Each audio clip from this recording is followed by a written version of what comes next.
আসসালামু আলাইকুম। সাম্প্রতিক কালকের বিপিএল খেলাটা নিয়ে কিছু বিভ্রান্তিতে দর্শক পড়েছে, ঢাকা ক্যাপিটালসের দর্শক। আবার তারাই কিন্তু আবার অন্যরকম সুর বলছে। কারণ হচ্ছে ঢাকা কালকে খুলনার কাছে হেরে গিয়েছে, তারা কিন্তু তিনটা ম্যাচই হেরেছে।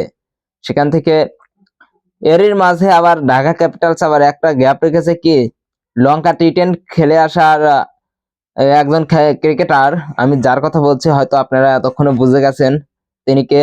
তিনি আর কেউ নয়, তিনি বাংলার সেরা এক সময়ের সেরা খেলোয়াড় ছিলেন, সেরা হার্ড হিটার ছিলেন সাব্বির রহমান। তিনি কিন্তু তিনটা ম্যাচ খেলেছে ঢাকা ক্যাপিটালস, তাকে কিন্তু একটা ম্যাচেও সুযোগ দেওয়া হয়নি।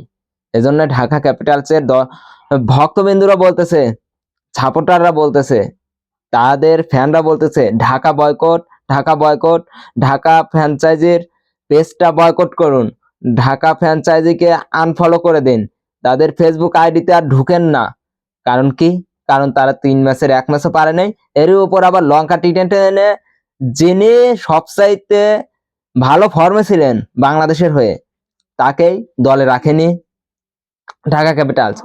এই কারণেই কিন্তু ঢাকা ক্যাপিটালস এর ফ্যানরা কিন্তু এই কথা বলতেছে যে ঢাকা বয়কট, ঢাকা বয়কট। আসলে আমিও বলি যে ঢাকা বয়কট।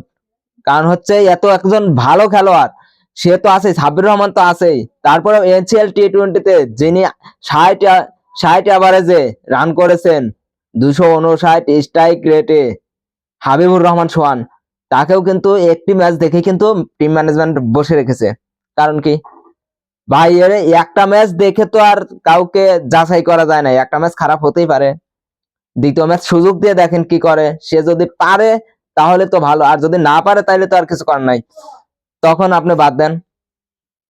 তা না, আপনি আগেই বাদ দিয়েছেন একটা ম্যাচ দেখেই, যে তিনি একটা ম্যাচ খারাপ খেলেছে দেখে গিয়ে পরবর্তী ম্যাচও খারাপ খেলবে।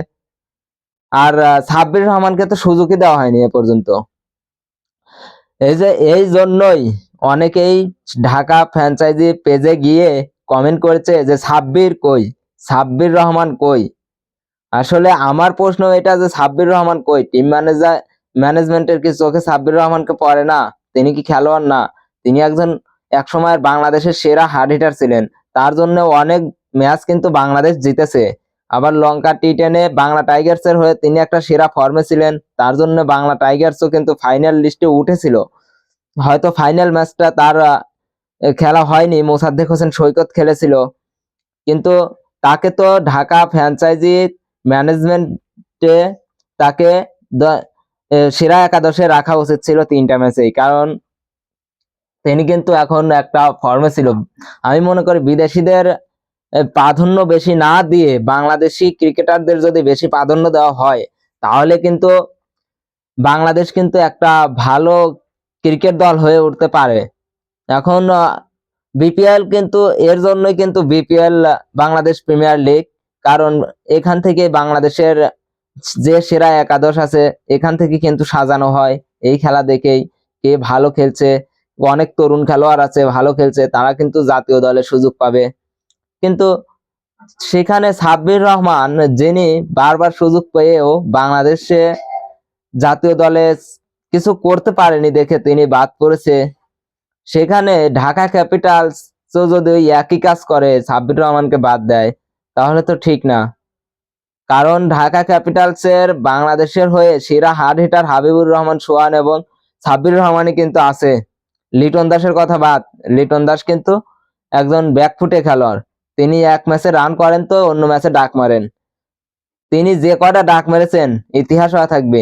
জাতীয় দলের হয়ে এবং বিপিএল এ প্রথম ম্যাচেও ডাক মেরেছেন তিনি। তারপরেও তাকে দলে রাখা হয় কারণ সে ক্যাপ্টেন কোঠায় খেলতেছে। লিটন মানেই ক্যাপ্টেন কোঠা, লিটন মানেই অটো চয়েস। কেন? সাব্বির রহমান কি করেছে? লিটনের চাইতে সাব্বির কিন্তু কম না, লিটনের চাইতে সাব্বির অনেক ভালো হার্ড হিটার ব্যাটসম্যান। হয়তো লিটন ওপেনার, সাব্বির রহমান 7 নাম্বার, এই পার্থক্য। কিন্তু সেরা ফিনিশার যদি আপনারা যদি দল থেকে একাদশ থেকে বাদ দেন, তাহলে তো ফ্যানরা বলবেই যে ঢাকা বয়কট, ঢাকা সাপোর্ট করব না, ঢাকার খেলা আর দেখবো না, ঢাকার পেজটা আনফলো করে দাও, এ কথা তো বলবেই। কারণ আপনারা কথা বলার জায়গা রেখেছেন। লিটন দাসের চাইতে হাজার হাজার গুণে ভালো খেলে সাব্বির রহমান। তিনি কিন্তু লঙ্কার টি10 কিন্তু ভালো একটা ফর্মে ছিলেন, কিন্তু লিটন দাস কিন্তু কোনো বিপিএল শুরুর আগে কোনো কিছুতেই কিন্তু ফর্মে ছিল না। জাতীয় দলে খেলেছে, সেখানেও ফর্মে নাই, ডাক মেরেছেন। আবার বিপিএল এসেও ওই একই অবস্থা লিটন দাসের। তাকে আবার আপনারা ক্যাপ্টেন দিচ্ছেন, সমস্যা নাই, তিনি ক্যাপ্টেন্সিতে খেলতেছে, ক্যাপ্টেন কোঠায়। কিন্তু লিটন দাসের এই জায়গাটি ভাবা উচিত ছিল যে সাব্বির রহমানকে কেন আমি সেরা একাদশ থেকে বাদ দেবো। অন্তত পক্ষে তার এই কথাটা বলা উচিত ছিল টিম ম্যানেজমেন্টে। টিম ম্যানেজমেন্ট যদি সাব্বিরকে রাখতো তাহলে কিন্তু তৃতীয় ম্যাচটা অন্যরকম হয়ে যেতে পারতো। কারণ লাস্টে এসে যখন দল বিপদে পড়ে তখন কিন্তু সাব্বির রহমানের মতো ব্যাটিংই প্রয়োজন হয় যে কোনো দলের। কারণ সাব্বির রহমান কিন্তু অস্ট্রেলিয়ান, বলাই চলে যে অস্ট্রেলিয়ান ম্যাক্সওয়েল আছে, ভারতে হার্দিক পান্ডিয়ার মতো খেলোয়াড় আছে, রোহিত শর্মা আছে, কিন্তু বাংলাদেশে ফিনিশার হিসেবে কিন্তু সাব্বির রহমান একজন হার্ড হিটার ব্যাটসম্যান। বাংলাদেশেরও কিন্তু সাব্বির রহমান আছে, অস্ট্রেলিয়ার ম্যাক্সওয়েল থাকলে বাংলাদেশের সাব্বির রহমান আছে। আপনারা এই কথাটাই বোঝেন না। যদি বুঝতেন তাহলে কিন্তু কালকের ঢাকার ম্যাচটা অন্যরকম হয়ে যেত। বিভিন্ন ফ্যানরা বিভিন্ন রকম কমেন্ট করতেছে, ঢাকা ক্যাপিটালসকে নিয়ে ট্রল করতেছে। ট্রল করার মতো কথাই, কারণ আপনি ভালো মানের একজন খেলোয়াড়কে যখন বসিয়ে রাখবেন তখন তো ফ্যানরা বলবেই। কারণ ফ্যানরা আপনাদের খেলা দেখার জন্য সারাক্ষণ টিভির পর্দায় বসে থাকে। তারপরে যদি আপনারা যদি ভালো না খেলেন, যদি আপনারা হারেন, আমি বলি হারেন, কিন্তু হারার মতো হারতে হবে। ওই 164 রানের টার্গেট খুলনার সাথে, এইটাতে আবার 20 রানে হারছেন, এটা কেমনে সম্ভবই না। কারণ এই এত রানে যদি, এত অল্প রানে যদি এত রানে হারেন তাহলে তো ফ্যানরা চটবেই। কারণ হচ্ছে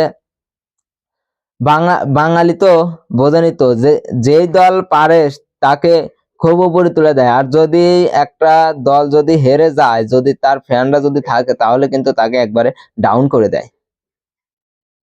শাকিব খান বলেছিল না যে নাম্বার 1 শাকিব খানের দল নাম্বার 1ই হবে? আমি বলছি তিনি খুদাই পেশাল পেরেছেন। নাম্বার 1 শাকিব খানের দল, তিনি কি প্রেম কাহিনী ছবি পেয়েছেন যে হঠাৎ করে দলের বিপর্যয়ে শাকিব খান যেমন এসেছিল দৌড়ে মাঠে, সে বিপিএল এ সেরকম যাবে? ওটা সিনেমাই সম্ভব, বাস্তবে না। এই জন্য বলছি, শাকিব খানকে উদ্দেশ্য করে বলছি, আপনি আপনার টিম নিয়ে একটু লাফালাফি কম করেন। আপনি নাম্বার 1 হতে পারেন, কিন্তু আপনার টিম নাম্বার 1 না। যদি নাম্বার 1 হতো তাহলে কিন্তু ঠিকই ম্যাচ জিততো।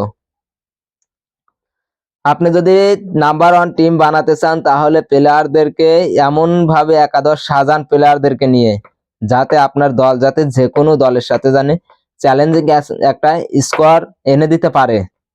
আর যদি টার্গেটে খেলে তাহলে যদিও হারে, হয়তো 1-2-5 রানে হারতে পারে, 20 রানে হারার কোনো প্রশ্নই আসে না। কিন্তু আপনারা তো উইকেটই ধরে রাখতে পারেন না, উইকেটই চলে যায়। আসলে ঢাকা আসলে সম্ভবত আমার মনে হচ্ছে ঢাকা আসলে মনে হয় ওই মুভমেন্টে নাই যে আমরা ম্যাচ জিতবো। লিটন দাস ডাক মেরেও কিন্তু লিটন দাস হাসি মুখে মাঠ ছেড়ে যায়। তার মনে হয় যে দলের প্রতি তার কোনো একটা আকর্ষণও নাই, যে তার দল আজকে মাঠে খেলছে, তার দল ব্যাটিং বিপর্যয়ে আছে। এখন যদি ঢাকার ফ্যানরা যারা আছেন তারাই বলবেন যে আমার কথাগুলি সত্য কি মিথ্যা, সবাই কমেন্টে জানাবেন। ধন্যবাদ।